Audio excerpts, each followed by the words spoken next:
بتوں کی پوجا کرتا ہوں، اس کی قسم کھا کر کہتا ہوں کبھی مذاق میں بھی ایک بار بھی جھوٹ نہیں بولے۔ اور آپ دھوکے کے بارے میں پوچھ رہے ہو کہ انہوں نے کسی کو دھوکہ دیا ہو، تو اے ہرقل بادشاہ سن لو، میں جن مورتیوں کی پوجا، جن بتوں کی پوجا کرتا ہوں، اس کی قسم کھا کر کہتا ہوں کہ آج تک کسی بندے خدا کو محمد صلی اللہ علیہ وسلم نے دھوکہ کیا، دھوکے میں مذاق میں بھی دھوکہ نہیں۔ اب میں ایم پی والوں آپ کا امتحان لینا چاہتا ہوں، آپ کو حضور سے کتنی محبت، ذرا ہرقل بادشاہ کی بات تو سنو۔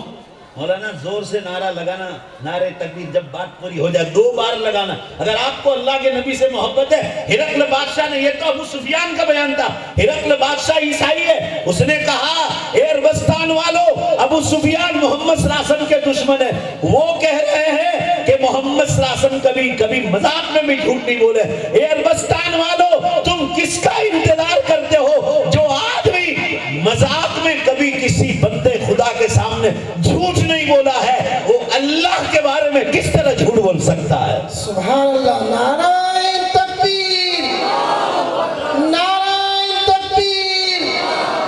ایک بار اور زور سے بولو۔ اس ابو سفیان کی بات سن کر ہرقل نے کہا اے عربستان والو، اے عربستان والو، میں آپ کو ایم پی والو آپ سے کہتا ہوں نبی سے محبت ہے تو مرداروں کی طرح جواب مت دو۔ ایسی محبت ہے نبی سے، دشمن بول رہا ہے، یہ بھی عیسائی ہے، اس نے کہا اے عربستان والو، تم کس کا انتظار کرتے ہو؟ جو آدمی آج تک کسی بندے خدا کو کبھی مذاق میں دھوکہ نہیں دیا ہے، ذرا زور سے لگاؤ، وہ آج تک کبھی کسی بندے خدا کو دھوکہ نہیں دیا ہے، وہ اللہ کے بارے میں بندوں کو کس طرح دھوکہ دے سکتا ہے؟ سبحان اللہ، نعرہ تکبیر، نعرہ تکبیر۔ بہرحال یہ واقعہ میں نے آپ کو اس لیے سنایا کہ دشمن جن کے بارے میں کہتے تھے کہ کبھی مذاق میں جھوٹ نہیں بولے، کبھی مذاق میں کسی کو دھوکہ، یہ اخلاق تھے آپ کے، جس کی وجہ سے 23 برس کی چھوٹی سی مدت میں اتنا بڑا مجمع، کٹر سے کٹر لوگ جو رسول اللہ صلی اللہ علیہ وسلم کو قتل کرنے کے جو ہے در پہ رہتے تھے، وہ ایمان میں داخل ہو، اور وہ 1,25,000 کی ایسی ٹیم تیار کی کہ آج انہوں نے ساری دنیا میں اسلام کو پھیلا دیا۔ مسلمانوں، بازاروں میں، دکانوں پر جھوٹ نہ بولو، لوگوں کو دھوکہ نہ دو۔ صحیح مسلم کی حدیث میں ہے من غشنا فلیس منا، جس نے میرے کسی امتی کو دھوکہ دیا، محدثین نے لکھا ولو کان کافرا، چاہے غیر مسلم کو دھوکہ دیا ہو، اللہ تعالیٰ اس کو برداشت نہیں کریں گے مسلمان کسی کو دھوکہ دے۔ حدیث میں فرمایا ولو مران، ارے مذاق میں بھی جھوٹ نہ بولو۔ حدیث میں ہے جو آدمی جھوٹ بولتا ہے اللہ کی نگاہ میں سے وہ نیچے اتر جاتا ہے۔ اس سے بڑی بدقسمتی کیا ہوگی کہ انسان جھوٹ بولے، مذاق میں بھی جھوٹ بولنے سے منع کیا۔ میں یہ عرض کرنا چاہ رہا تھا، اس اللہ نے قرآن پاک میں اور نبی صلی اللہ علیہ وسلم نے حدیثوں میں ہمیں کیا بتلایا ہے، یہ ان مدرسوں میں پڑھایا جاتا ہے۔ مولانا شاہد صاحب کے لڑکیوں کے مدرسوں نے آپ کو پروگرام پیش کیا، یہاں سچے انسان بننے کی تعلیم دی جاتی ہے۔ آج جمعے کی نماز میں نے کہا تھا آپ کو کہ دنیاوی تعلیم سے ہمارے بزرگوں نے کبھی کسی کو روکا نہیں۔ بڑے بڑے علماء، اتنے بڑے بڑے سائنٹسٹ پیدا ہوئے ہیں کہ آپ تاریخ و اتہاس کو پڑھو تو آپ کو معلوم ہوگا سب سے پہلے سائنٹسٹ مسلمان پیدا ہوئے، اور وہ بڑے بڑے علماء تھے۔ آپ کو انگریزی ایک کتاب کا حوالہ دوں، ہسٹری آف دا عربس، آپ گوگل پہ سرچ کرو، گوگل پہ سرچ کرو ہسٹری آف دا عربس، ایک عیسائی نے لکھی۔ آپ اس تاریخ کو پڑھیں گے تو آپ کو پتا چلے گا کہ کتنے مسلمان تھے جو بڑے بڑے سائنٹسٹ پیدا ہوئے، اور وہی لوگ قرآن حدیث کے سب سے بڑے علماء۔ تو پھر علماء کرام آپ کو سائنس اور ٹیکنالوجی سے کیوں روکیں گے؟ بھائی زور سے جواب دو، کوئی روکے گا آپ کو؟ ہمارا مسئلہ کہاں ہے آج کے آخری زمانے کے مسلمانوں کا کہ یہ لڑکیوں کی تعلیم کے لیے بھی بہت آگے آگے رہتے ہیں، ہمیں اس سے کوئی رکاوٹ نہیں، ہمیں کوئی اعتراض نہیں۔ مسئلہ یہاں ہے کہ آپ اللہ کے قانون کو چھوڑ کر دنیاوی تعلیم نہیں دے سکتے۔ یہ دنیا میری اور آپ کی نہیں ہے، کان کھول کر سن لو، پورا مجمع بولو آپ مسلمان ہو، یہ دنیا کس کی ہے؟ ذرا دھیمے سے بول رہا ہو، زور سے بولو نا، مجھے ایسا لگ رہا ہے کہ ایم پی والوں کی ہے۔ زور سے بولو بھائی، یہ دنیا کس کی ہے؟ اللہ کی ہے، تو اللہ کے قانون کے مطابق زندگی گزارنی پڑے گی۔ آپ اپنے لڑکوں کو ان لڑکیوں کے ساتھ نہیں پڑھا سکتے جہاں مسلم یا غیر مسلم جوان بچیاں ایک ہی کلاس میں بیٹھ کر پڑھ. فتاوا کی کتاب اگر آپ کے پاس ہو تو دیکھو، فتاوا دارالعلوم ہو کہ فتاوا مظاہرعلوم ہو کہ دنیا بھر کے عرب علماء کے فتاوا ہیں، دیکھ لو آپ. اگر کتابوں میں مسئلہ لکھا ہے، اگر کوئی دارالعلوم یا ایسا ہو لڑکیوں کا یا لڑکوں کا جس میں ایک ہی کلاس میں ایک ہی درسگاہ میں بیٹھ کر اگر جوان لڑکے اور لڑکیوں کو دین پڑھایا جاتا ہو، اس کو بھی گناہ کبیرہ لکھا ہے. بھائی ذرا زور سے بولو تو آگے چلو، میری بات سمجھ میں آ رہی ہے؟ بالغ ہونے کے بعد ایک کلاس میں بٹھا کر آپ دین کی تعلیم بھی نہیں دے سکتے، آپ بہت بڑے گنہگار ہو. جب دین کی تعلیم ایک کلاس میں بیٹھ کر نہیں دے سکتے تو دنیا کی تعلیم ایک کلاس میں بٹھا کر آپ کالج یونیورسٹیوں میں کس طرح اولادوں کو بھیجیں گے؟ آپ ڈھونڈو، سرچ کرو. اب تو ڈھونڈنا کتنا، سرچ کرو لڑکیوں کی کالجز کہاں ہیں، کامرس کی، آرٹس کی، سائنس کی، اور آپ اسی جگہ بھیجو.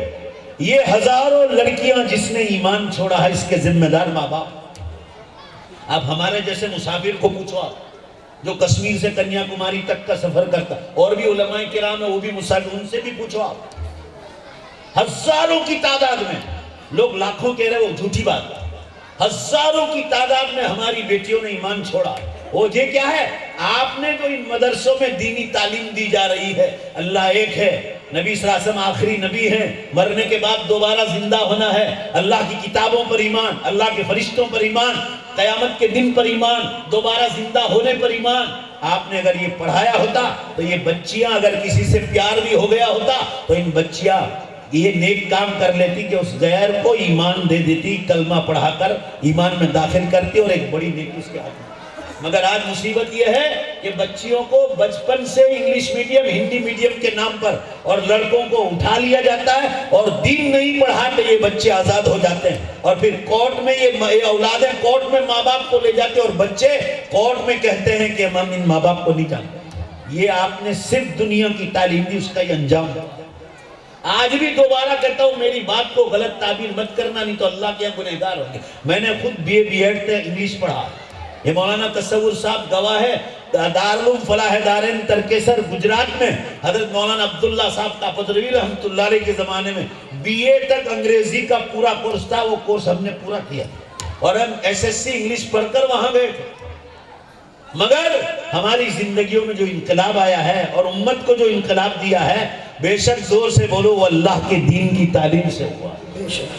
ورنہ یاد رکھو یہ تعلیم تو غیر لوگ بھی رہے، مگر آپ کو اللہ نے دونوں تعلیم کا گولڈن چانس دیا ہے کہ دنیا کی تعلیم بھی پیٹ بھر کر لو. اگر اللہ نے آپ کو پیسہ دیا ہے، طاقت دی ہے، شہرت دی ہے، آج بھی ہم آپ کو دوبارہ کہتے ہیں لڑکیوں کی تعلیم سے بھی ہمارے اکابرین نہیں روکتے، مگر صرف یہ ہے کہ ماں باپ چھوڑنے جائے، باپ لینا ہے. اور اگر ہاسٹل ہے تو لڑکیوں کی ہاسٹل ہونی چاہیے. اور یہ سرچ کرو کہ پڑھانے والی بھی عورتیں ہوں اور پڑھنے والی بھی صرف لڑکیاں ہوں، پھر ہم آپ کو پوری اجازت دیں گے، کوئی اعتراض. اور اس کے ساتھ دینی تعلیم کا نظم کرو کہ ہماری بچیاں دین سے محروم نہ رہیں. اسکول میں جھوٹ سے بچنے کی تعلیم نہیں پڑھائی جاتی، کیونکہ میں اس لیے کہہ رہا ہوں میں نے اسکول میں پڑھا ہے.